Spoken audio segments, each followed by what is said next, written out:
Yan sa pagkatulog, angkod sa pagmata, mubalik sa hunahuna, mga lugar na atuanta.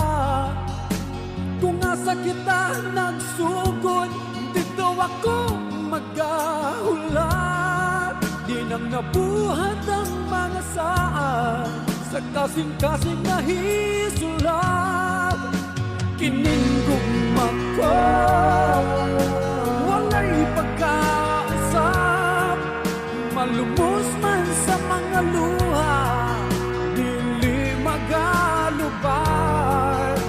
Kinindughan ko,